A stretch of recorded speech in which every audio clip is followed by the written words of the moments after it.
Hey guys, this is me, Zach Steele. I'm bringing you guys the waiver wire video. I'll just go over a couple guys I've selected at each position. You guys can look to add ahead of week 12. So at quarterback, my number one ad this week is Taysom Hill. Obviously, he's going to be the starting quarterback for the Saints until Drew Brees is back, which the most recent estimate I've looked at seemed to be week 15. So who knows really when he'll be back. He's one of those quarterbacks that offers you a really nice floor with his rushing ability, and he's clearly the guy that they're going to use to get in the end zone when they get in the red zone. So I think he's in line for a couple big games. He didn't even have too many touchdowns last week. He only had two, and he was still the quarterback 3 on the week. So he's definitely a player that you could look to add and stream each week. Number 2, I've got Derek Carr. He's actually been really talented the last several weeks. He's performing well. He seems to be developing pretty good chemistry with Nelson Aguilar, and obviously he's got Darren Waller. They're still a run-first team, but he's a quarterback that you can use week to week and get by with. And then lastly, I've got Daniel Jones, my third ad. I know he's been really boomer bust lately, but his next 3 matchups are with the Bengals, Seahawks, and Cardinals. So those aren't defenses that scare you, and their offense has actually been turning it around lately. Daniel Jones could offer some big weeks up ahead. So running back, my number one ad is pretty obvious. J.K. Dobbins. The Ravens really made him their feature back this last week. I want to say Mark Ingram had 5 snaps all game. And they're 6-4, so they've got to get their best player on the field, and J.K. Dobbins is clearly the most talented running back there. And if he's a guy that can become their workhorse, he really could be a league-winning ad. At number 2, I've got James White. We saw Rex Burkhead leave the game with an injury. It looks like it's a torn ACL. So that really makes that backfield pretty much just James White and Damian Harris. So James White's the obvious passing usage there. James White's shown that he's got the talent to perform there, and he really could have some big games up ahead. He's definitely a guy you could plug and play as an RB2 or 3 or a flex moving forward. At number 3, we've got Wayne Gallman. He's been pretty good the last several weeks. He keeps falling in the end zone for New York, and as long as he's the only running back there, it's hard to not roster a starting running back for any team in the NFL, and he is a starting running back there, so I would totally look at him.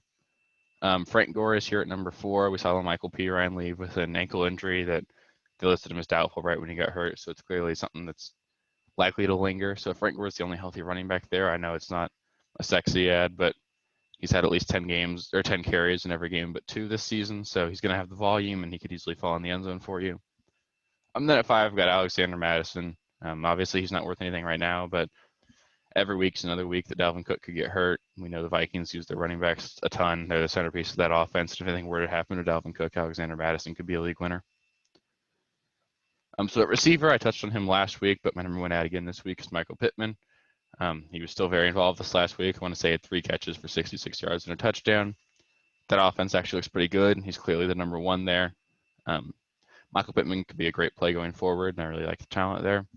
At number 2, I've got Jalen Reagor. I know the Eagles have looked really bad of late, but Reagor is getting enough volume to be serviceable, and I think better days are ahead for him in that offense. And I do think he's going to be the number 1 option in that passing game, either him or Goddard. So Reagor could have some big weeks down the stretch. I'm not necessarily looking to pick him up and play him right away. At 3, I've got Cole Beasley.